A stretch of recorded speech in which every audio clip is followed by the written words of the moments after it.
नमस्कार मित्रों, मैं सनी मौर्य आपके बीच लेकर के आ गया हूँ the portrait of a lady. The portrait of a lady hornbill text books prose से ये फर्स्ट चैप्टर है, the portrait of a lady, written by Khushwant Singh. So dear students, please join with me and understand the actual things and actual incident, what types of matter and ideas we can learn by this poem, this beautiful poem composed by Khushwant Singh. Okay, so first of all I will discuss some important lines and important facts about this chapter's theme. Okay, so I will tell you line by line, you have to understand it. So understand the actually in this chapter there there are two characters. The first character is Khushwant's grandmother, and second Khushwant Singh himself. Okay, so Khushwant Singh's grandmother, she was an old, kind and extremely religious old lady who took care of all the needs of the author when he was a child. Khushwant Singh की जो दादी हैं वह एक बूढ़ी, दयालु एवं अत्यंत मार्मिक महिला है, धार्मिक, रिलीजियस में बोला हूँ, religious lady, old lady, okay, धार्मिक महिला, जिन्होंने लेखक की सभी आवश्यकताओं का ध्यान रखा जब वह एक छोटा बच्चा था। Khushwant Singh is the author of this chapter. She has written his own incident about her mother and separations of her parents. Okay, so he recounts his childhood days and his relationship with his grandmother. जो यहाँ पे खुशवंत सिंह हैं वह अपने बचपना अवस्था के दिन के बारे में एवं दादी के साथ अपने संबंध को याद करते हैं, क्योंकि दादी जब मर जाती हैं तो उनको याद आता है कि दादी के साथ वो कैसे अपना समय स्पेंड किए थे. So students, I will discuss something about theme of the chapter. The portrait of a lady is an extract taken from the autobiography of Khushwant Singh. In this story, the author very beautiful describes his relationship with his grandmother, with whom he spent his childhood days. The author also tells about how their relationship undergoes several changes. In the other hand, the story is a loving tribute from a grandson to his grandmother and parents, a realistic account of human relations and how grandparents dedicate all their time, attention and love to their grandchildren. यहाँ जो the portrait of lady के बारे में हम discuss करेंगे, खुशवंत सिंह की आत्मकथा से लिया गया एक उद्धरण है. पैसेज माने अवतरण या गद्यांश होता है, ठीक है. इस कहानी में लेखक ने अपने दादी के साथ अपने संबंधों का अत्यंत सुंदरता से वर्णन किया है, जिनके साथ उन्होंने अपना बचपन बिताया था. साथ ही लेखक ने यह भी बताया कि उनका संबंध किस प्रकार अनेक परिवर्तनों से गुजरा. दूसरे शब्दों में यह कहानी एक तोते के द्वारा अपनी दादी को दी गई प्रेमपूर्ण श्रद्धांजलि है, जो मानवीय संबंधों का वास्तविक वर्णन करती है. यह विवरण भी देती है, यह कविता, ये पोयम ये विवरण भी देती है कि दादा दादी अथवा नाना नानी किस प्रकार अपना सारा समय ध्यान एवं प्रेम अपने नाती पोते के प्रति समर्पित करते हैं. So students, come to the paragraph first. My mother like anybody's grand mother. मेरी जो दादी है वो अन्य लोगों की दादी के समान he was an old women, वह एक वृद्ध महिला थी.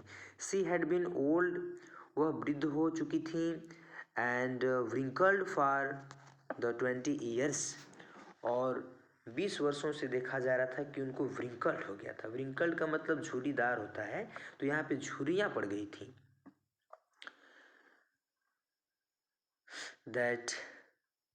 For the 20 years that I had known हर, 20 वर्षों से मैं उनको जान पाया था, लेकिन उनके चेहरे पे झुर्रियाँ पड़ गई थी।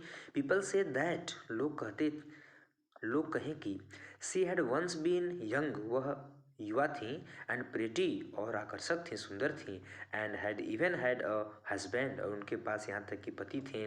But that was hard to believe, लेकिन इस पे विश्वास करना कठिन है।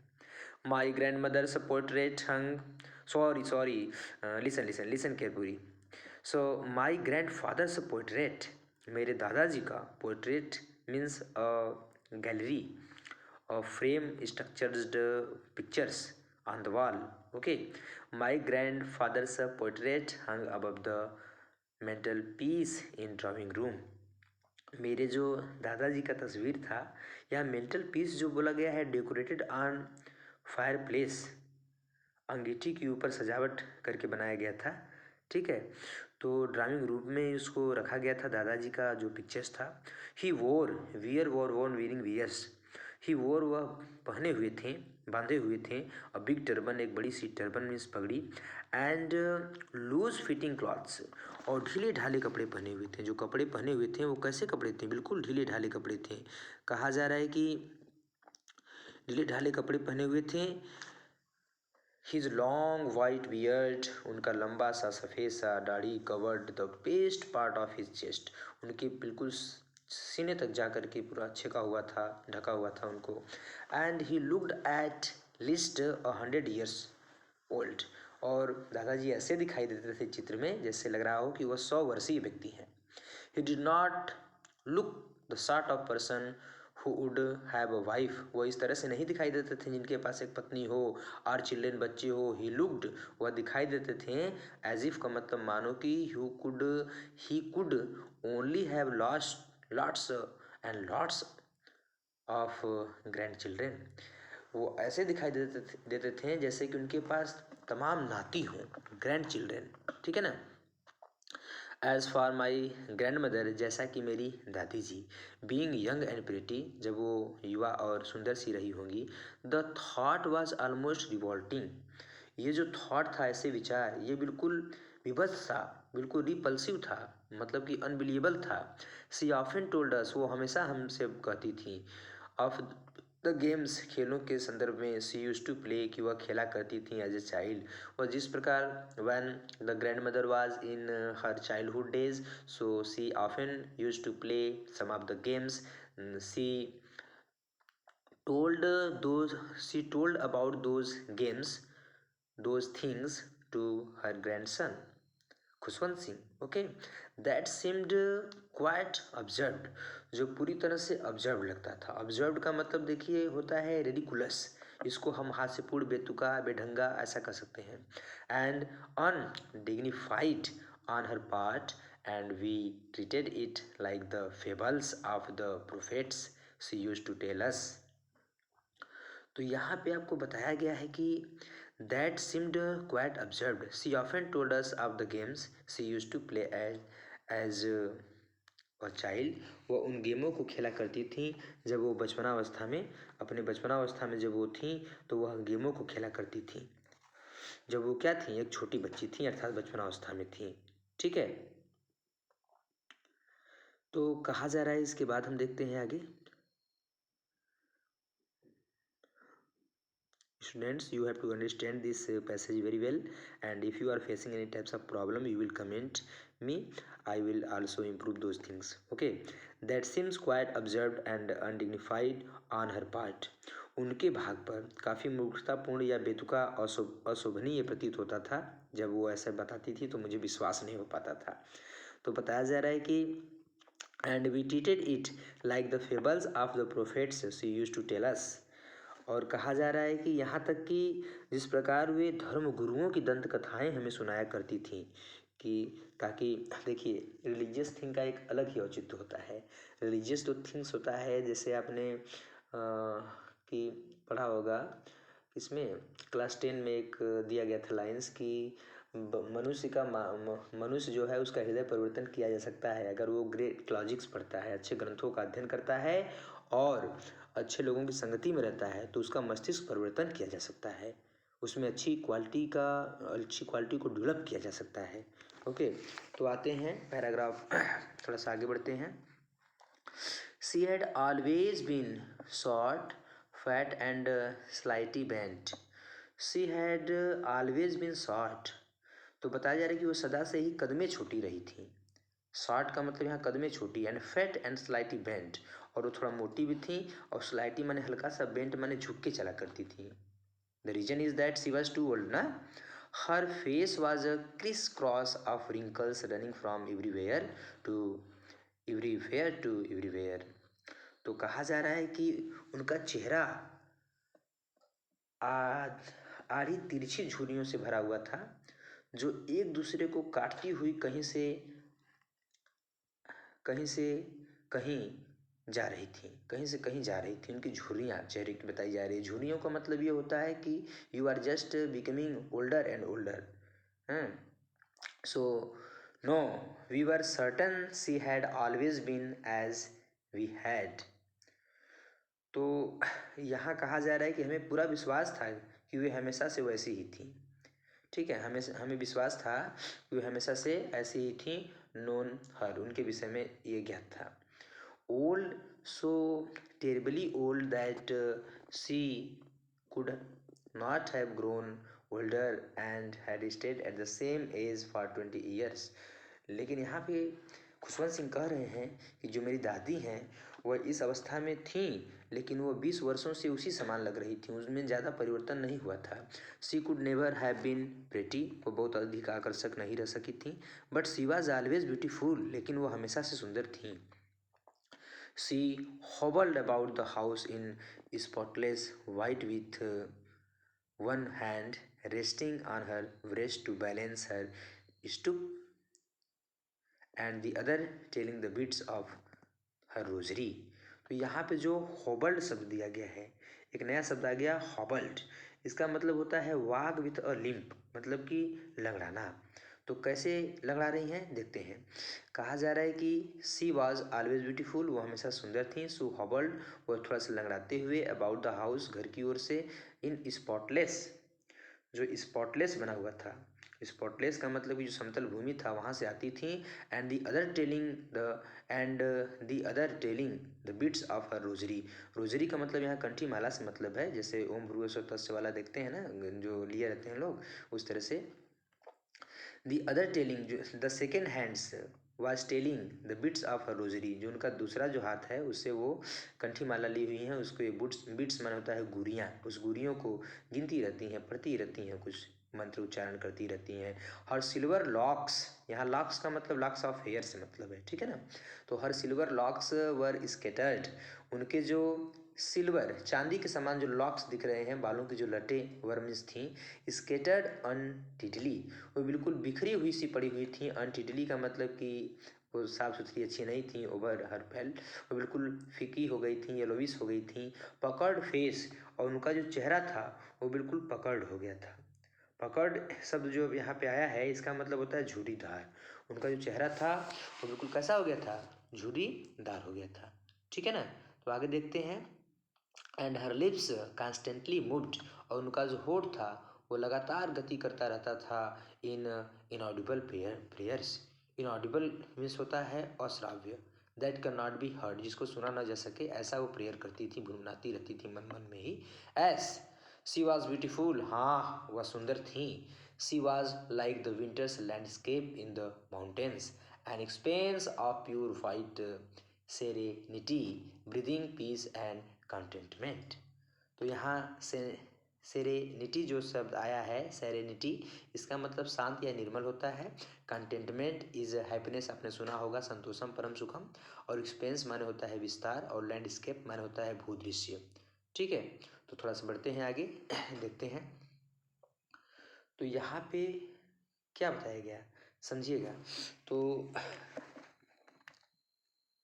तो स्टूडेंट्स, जैसा कि हमने बताया कि उनके होठ लगातार एक अश्राव्य प्रार्थना में हिलते रहते थे। हाँ वे सुंदर थीं, यहाँ तक तो हो गया था।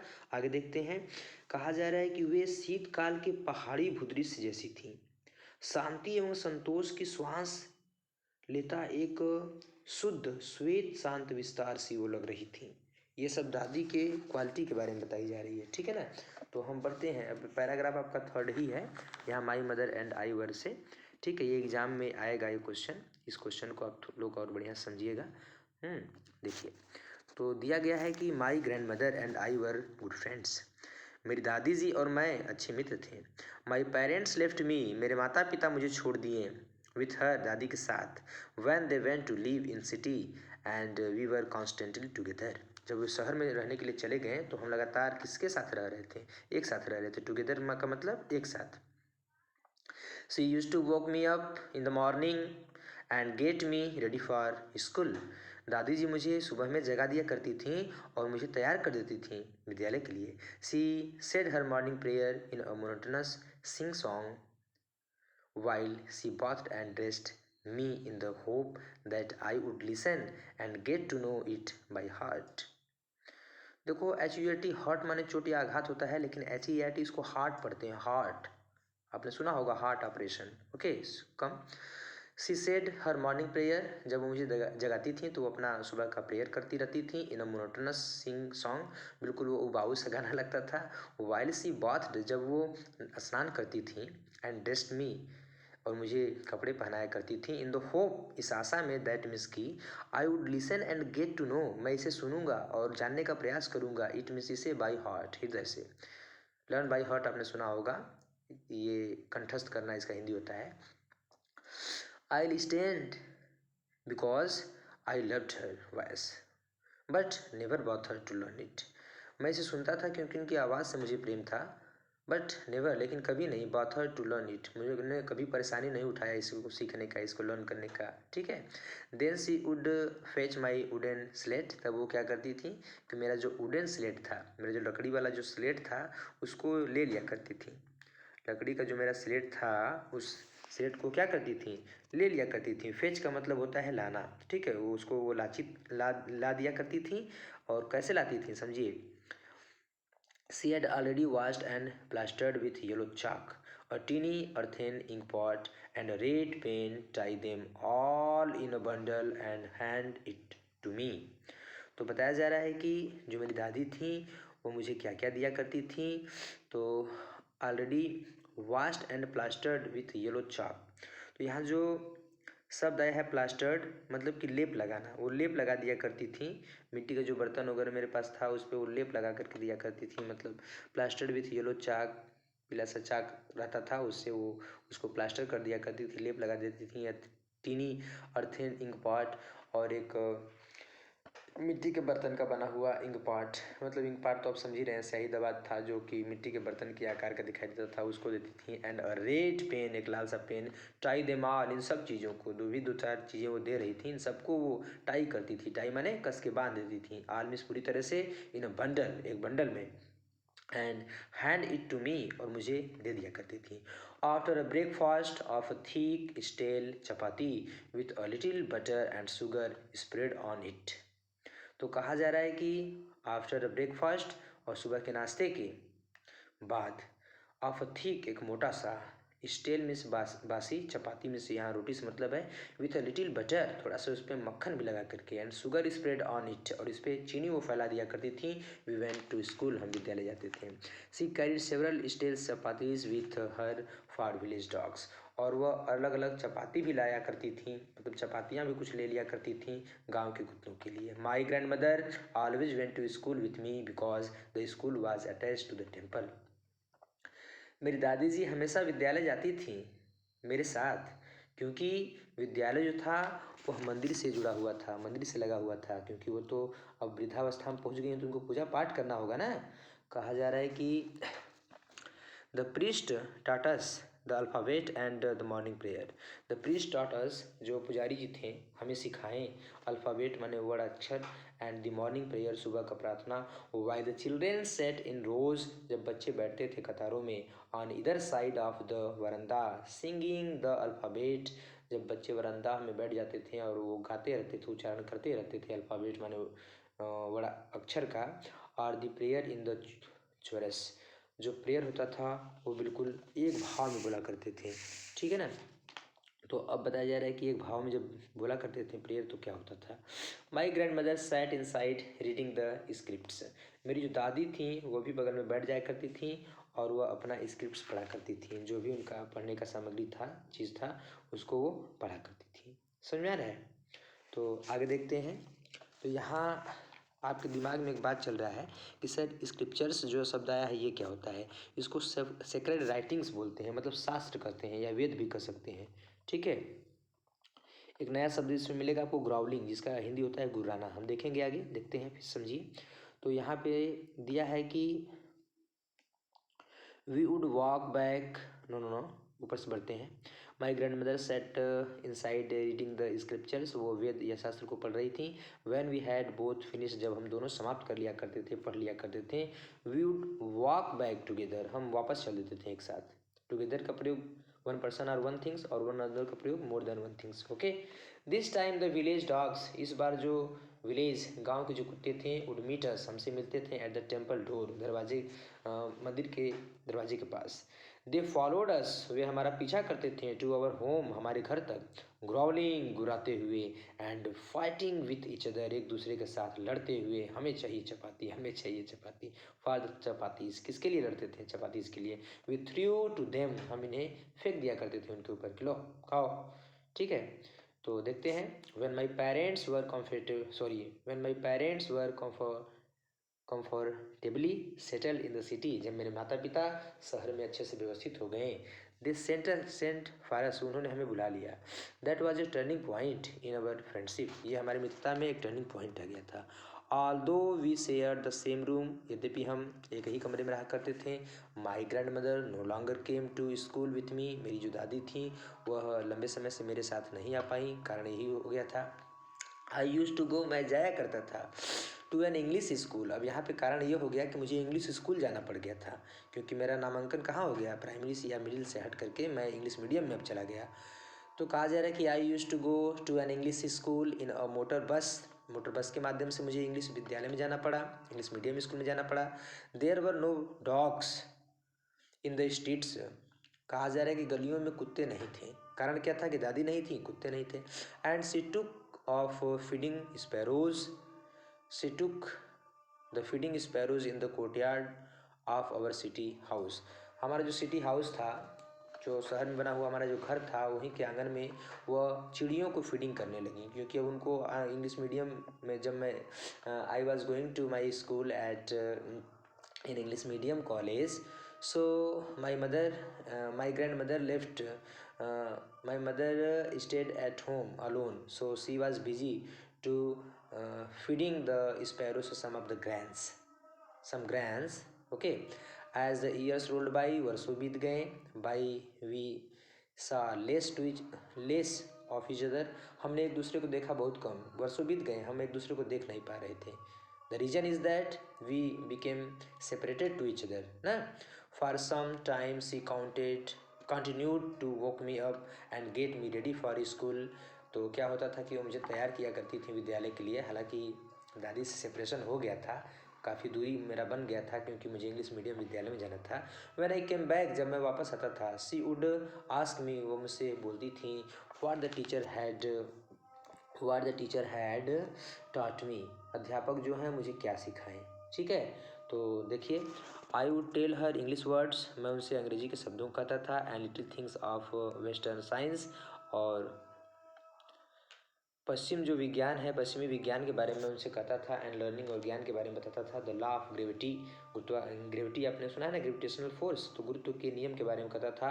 आर्किमिडीज प्रिंसिपल्स, आर्किमिडीज का सिद्धांत, कहा द वर्ड्स बीइंग राउंड, ये जो वर्ल्ड है बीइंग राउंड, इसके अगल बगल की चीज़ें तमाम एक्सेट्रा, ये सब मैं कहता था। दिस मेड हर अनहैप्पी, ये सब चीज़ें दादी को दुखी कर दिया करती थी। She could not help me, वो मेरी सहायता नहीं कर पा रही थी या नहीं कर सकती थी। विथ माई लेसन्स, मेरे पाठों में। सी डिड नॉट बिलीव, वो विश्वास नहीं करती थी। इन दी थिंग्स, चीज़ों में।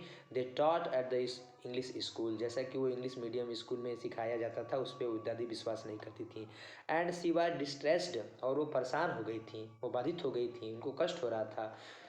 दैट मीन्स कि there was no teaching about God and the scriptures, Veda के बारे में या ईश्वर के बारे में कुछ सिखाया नहीं जा रहा है, इसके लिए दादी को बड़ी परेशानी हो रहा था। One day I announce that, एक दिन मैंने कहा, डैट मीन्स की, we were being given music lessons, हमको संगीत के पाठ सिखाए जा रहे हैं। शी वॉज वेरी डिस्टर्ब, वो बहुत परेशान हो गई, टू हर म्यूजिक, क्योंकि उनके प्रति म्यूजिक जो संगीत है, हैड लिव्ड एसोसिएशंस, जो संगीत होता है यह बहुत बेकार सा एसोसिएशन रखता है। कहने का मतलब यह है कि जो संगीत होता है यह कैसा एसोसिएशन रखता है। तो इनका मानना था कि जो संगीत होता है ये एक ल्यूड का मतलब अशिष्टता का परिचायक है, और एसोसिएशन का मतलब होता है संबंध। अशिष्ट मतलब कि नाचना ये सब करना काम अच्छा काम नहीं है, ऐसा उनका मानना था। It was the monopoly of harlots and beggars and not meant for general folk. दादी जी का कहना था कि ये जो है ये एकाधिकार है। हर यहाँ जो हार्लॉट शब्द आया है इसका मतलब होता है वेश्या, प्रोस्टिट्यूट, ओके। और जेंटल फॉक जो शब्द है ये है कुलीन समाज। ये मतलब कि वेश्यावृत्ति की सब चीज़ें हैं, ये सब नाचना गाना ये सब चीज़ों में दादी विश्वास नहीं रखती थी। It was the monopoly of harlots and beggars and not meant for gentle folk. She said nothing but her silence means disapproval. She rarely talked to me after that.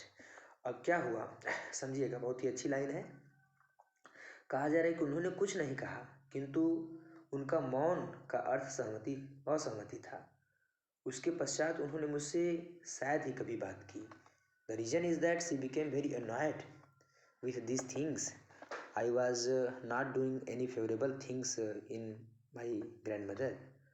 Okay, so students, now I will discuss some other lines also in second videos. Okay, thank you so much for joining today.